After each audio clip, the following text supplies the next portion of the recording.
Today's video, we're diving deep into the Detroit Lions 2025 NFL Draft Class and the national reaction surrounding it. What is the media, especially the voice of the draft himself, Mel Kiper Jr., saying about Detroit's picks? Did the Lions address their biggest needs? Did they miss opportunities? We'll break it all down. Plus, we need to talk about those swirling Jameson Williams trade rumors that popped up before the draft. It's time to hold some folks accountable. Let's get this rolling right now. The draft is over. Now the grading begins. The dust has settled. The selections are in. And now it's that time of year where fans, analysts, and insiders race to slap grades on every team's draft haul. As Lions fans, sure, we're a little biased. We like what Brad Holmes does, but the real curiosity lies in hearing what national voices, not tied emotionally to Detroit, are saying.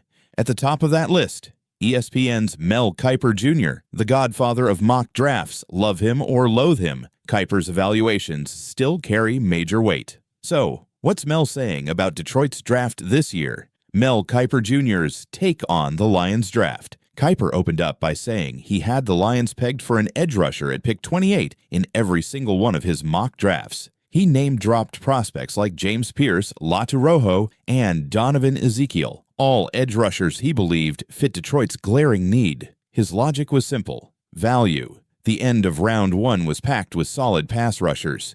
Need. Detroit's pass rush last year fell apart after Aiden Hutchinson broke his leg midseason. No other Lion cracked more than 4 sacks. And yet, Detroit zagged instead of zigged. They went with Jameson Williams, a powerful, gap-shooting defensive tackle known for blowing up the run, but not exactly striking fear into quarterbacks. Williams had just 2.5 sacks in 2024. Kiper, who had Williams ranked 44th overall, wasn't thrilled with the pick, especially when potential Hutchinson running mates were still sitting on the board. They missed a chance to find Hutchinson's tag team partner, Kiper said. And honestly, he's got a point. The Lions could have gone edge there, absolutely. Even die-hard fans see that. But Detroit chose to bolster the interior of their defensive line instead, a move that speaks volumes about their philosophy. Dominate the trenches, inside out. Question for you. Day 2.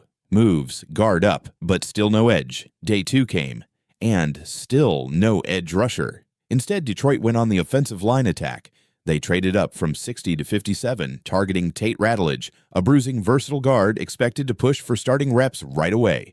He'll be battling Christian Mahogany for the starting right guard spot. It cost Detroit their 4th-round pick to move up, but in the Lions' eyes, the offensive line is the heartbeat of their team. Strengthening that unit was non-negotiable. Miles Frazier, a top 10 guard who just missed Kiper's top 100 big board, was scooped up in round 5 for even more depth. Finally, late on day 3, Detroit addressed the edge rusher spot, drafting Ahmad Hassanian. Hassanian is raw but explosive. 22 sacks, 97 pressures, and 33.5 tackles for loss in the last 2 seasons. A sleeper with major upside. The controversial move, Isaac Tesla. Kiper's most serious gripe came with the Lions' aggressive trade up from 102 to 70 to grab wide receiver Isaac Tesla. Tesla is a talent, no doubt, but Kiper had him ranked 149th overall. In his eyes, 12 higher-rated receivers were still on the board. And Detroit didn't just move up.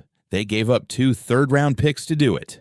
That's rich. Tesla better be the real deal, because giving up 2 third-rounders is the kind of gamble that has to pay off. Still, a word of caution. Don't get too hung up on big boards. Remember when Amon-Ra St. Brown slipped all the way to pick 112?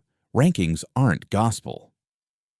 Defending the Lions' strategy. Look, would I have loved an edge rusher early? 100%.